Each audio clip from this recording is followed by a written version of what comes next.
احادیث مبارکہ سے شعبان المعظم کی 15ویں رات کی فضیلت و خصوصیت ثابت ہے، جس سے مسلمانوں میں اطاعت اور کثرت عبادت کا ذوق و شوق پیدا ہوتا ہے۔ عرف عام میں اسے شب برات یعنی دوزخ سے نجات اور آزادی کی رات بھی کہتے ہیں۔ لفظ شب برات حدیث کے الفاظ اتقاء من النار کا اردو ترجمہ ہے۔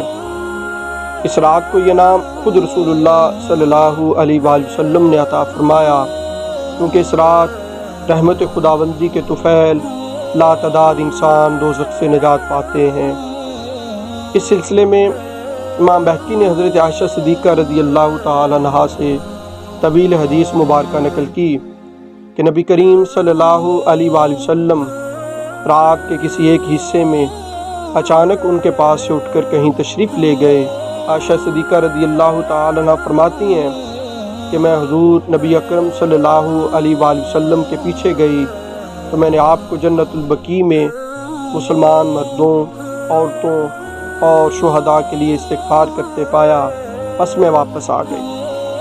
رسول اللہ صلی اللہ علیہ وآلہ وسلم تشریف لائے تو حضرت عائشہ صدیقہ رضی اللہ تعالی عنہ نے تمام صورتحال بیان کی تو آپ صلی اللہ علیہ وآلہ وسلم نے فرمایا، ابھی جبریل میرے پاس آئے اور کہا آج شعبان کی 15ویں رات ہے اور اس رات اللہ تعالیٰ قبیلہ کلب کی بکریوں کے بالوں سے بھی زیادہ لوگوں کی مغفرت فرماتا ہے، مگر مشرکین، دل میں بغض رکھنے والے، رشتہ داریاں ختم کرنے والے، تکبر سے پانچے لٹکانے والے، والدین کے نافرمان، عادی شرابی کی طرف اللہ تعالیٰ اس رات بھی توجہ نہیں فرماتا۔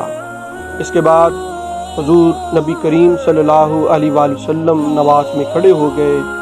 قیام کے بعد حضور صلی اللہ علیہ وآلہ وسلم نے ایک طویل سجدہ کیا۔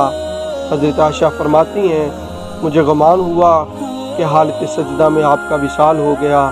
میں پریشان ہو گئی اور میں نے آپ صلی اللہ علیہ وآلہ وسلم کے طلبوں کو چھوا اور ان پر ہاتھ رکھا تو کچھ حرکت معلوم ہوئی، اس پر مجھے خوشی ہوئی۔ اس وقت حالت سجدہ میں آپ صلی اللہ علیہ وآلہ وسلم یہ دعا پڑھ رہے تھے، اعوذ بعفوک من عقابک واعوذ برضائک من سخطک واعوذ بک منک جل وجہک لا احصی ثناء علیک انت کما اثنیت علی نفسک۔ اے اللہ، میں تیرے عفو کے ساتھ تیرے عذاب سے پناہ چاہتا ہوں، تیری رضا کے ساتھ تیرے غضب سے پناہ چاہتا ہوں، اور تیرے کرم کے ساتھ تیری ناراضگی سے پناہ چاہتا ہوں۔ میں کما حق تیری تعریف بیان نہیں کر سکتا، تو ایسا ہی ہے جیسا تو نے خود اپنی تعریف بیان کی ہے۔